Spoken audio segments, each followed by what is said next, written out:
Have you ever wondered why the Bible mentions so many false gods and what made them so dangerous that the Almighty Himself had to warn against them? Well, you're about to discover something that will completely change how you read Scripture. The Old Testament isn't just a collection of stories. It's actually a spiritual battlefield where the one true God goes head-to-head with dozens of counterfeit deities that once ruled entire civilizations. Now here's what's fascinating. These weren't just harmless statues sitting in ancient temples. These false gods represented entire systems of worship that twisted human hearts, corrupted societies, and led millions of people into spiritual darkness. And the scary part?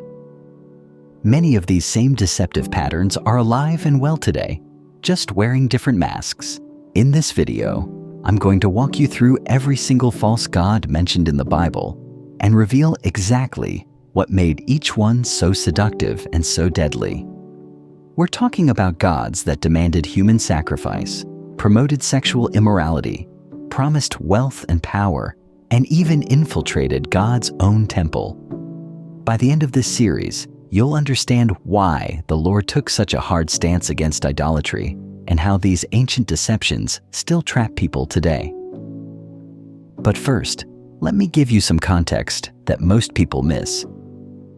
When we read about these false gods in Scripture, it's easy to think they were just primitive superstitions from ignorant people who didn't know any better. That's completely wrong. These weren't random made-up deities. They were sophisticated religious systems backed by real spiritual forces that the Bible calls demons. The Apostle Paul makes this crystal clear when he says that what the pagans sacrifice, they sacrifice to demons and not to God. So we're not just talking about ancient history here. We're uncovering a spiritual war that's been raging since the beginning of time. Every false god in the Bible represents a specific lie about who God is, what He wants, and how we should live. And Satan has been recycling these same lies for thousands of years because they work. Now, what makes this study so important is that God didn't just tell His people to avoid these false gods. He actually named them, described their worship practices, and explained exactly why they were so dangerous. It's like He gave us a field manual for spiritual warfare. And when you start connecting the dots, you'll see these same patterns everywhere in our modern world. The first thing you need to understand is that false gods always promise what only the true God can deliver. They offer power, but they enslave. They promise pleasure, but they destroy. They claim to provide security, but they demand everything you have. And once you recognize these patterns, you'll never look at modern idolatry the same way again. We're going to start with the most infamous false god in Scripture, one whose worship was so vile that it made God's stomach turn. This deity demanded the ultimate sacrifice and turned parents into murderers of their own children. The worship practices were so horrific that even hardened ancient cultures were shocked by what happened in these temples. But here's what will really blow your mind. This same false god that terrorized the ancient world has quietly slipped back into our society today. The name has changed, the temples look different, but the core deception remains exactly the same. And millions of people are falling for it without even realizing they're repeating the same spiritual mistakes that destroyed entire nations thousands of years ago. This god's name was Moloch, and his worship was the darkest stain on ancient civilization. Picture this: a massive bronze statue with the head of a bull and arms stretched out over a roaring furnace. Parents would place their living children into those burning arms while drums pounded so loud they couldn't hear the screams. It wasn't just murder. It was ritualized child sacrifice disguised as religious devotion. Now, you might think this sounds like something from a horror movie, but this was real life for millions of people. King Solomon himself built altars to Moloch. King Ahaz sacrificed his own son in the fire. Even in Jerusalem, God's holy city, parents were burning their children alive in a place called Tophet in the Valley of Hinnom. But here's where it gets really disturbing. These parents genuinely believed they were doing something good. They thought they were securing God's blessing, ensuring prosperity, or protecting their families from disaster. The priests convinced them that the greater the sacrifice, the greater the reward. Sound familiar? Today, we don't have bronze statues demanding child sacrifice, but we absolutely have the same lie wrapped in different packaging. Modern Moloch worship looks like sacrificing children for career advancement, financial security, or personal convenience.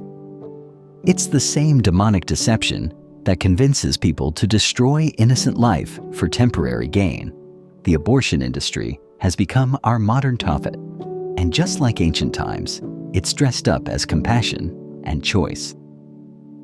But strip away the nice words and political rhetoric, and you'll find the exact same spiritual transaction that happened 3,000 years ago.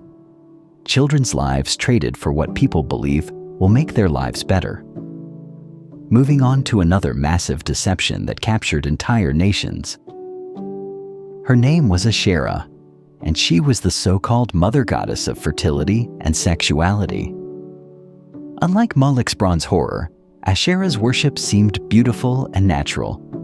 Picture sacred groves on hilltops, wooden poles carved with intricate designs, and rituals that celebrated life and love.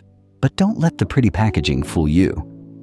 Asherah worship was built on a foundation of sexual immorality that destroyed families and corrupted entire societies. Temple prostitution wasn't just accepted, it was required. Men and women would engage in sexual acts with temple prostitutes, believing this would guarantee fertile crops, healthy livestock, and successful pregnancies. The priests taught that human sexuality was divine, that pleasure was worship, and that any sexual expression was sacred as long as it honored the goddess. They turned a God's beautiful gift of intimacy between husband and wife into a twisted religious ritual that broke covenant relationships and spread disease throughout entire communities. And once again, this ancient lie is everywhere in our modern world. We've traded Asherah's wooden poles for Instagram posts, but the core deception remains identical. Our culture has turned sexuality into an idol, convinced millions that sexual expression is the key to fulfillment, and destroyed the sacred covenant of marriage in the process. The hookup culture, pornography industry, and gender confusion movement are all modern manifestations of Asherah worship.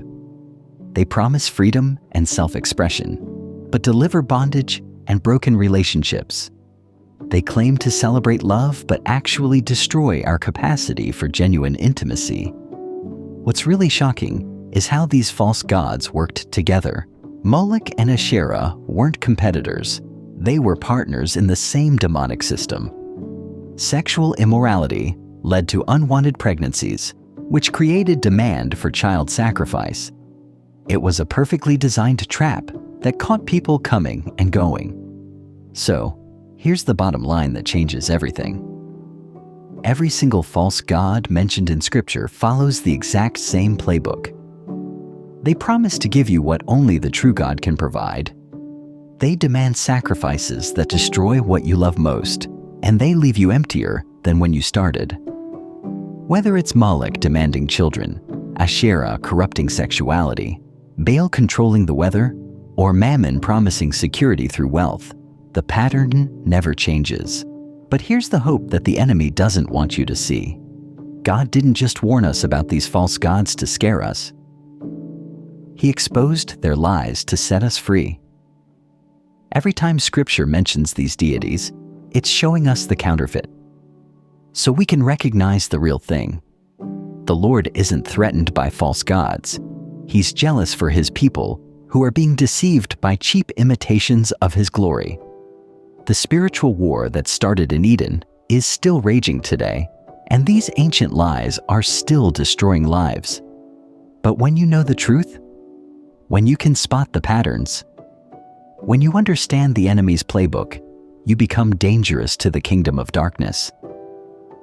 You start seeing through the deception that's blinding millions of people around you. That's why this study matters so much. It's not just ancient history. It's spiritual intelligence for the battle we're fighting right now. And the God who defeated every false deity in the Bible is the same God who's fighting for you today.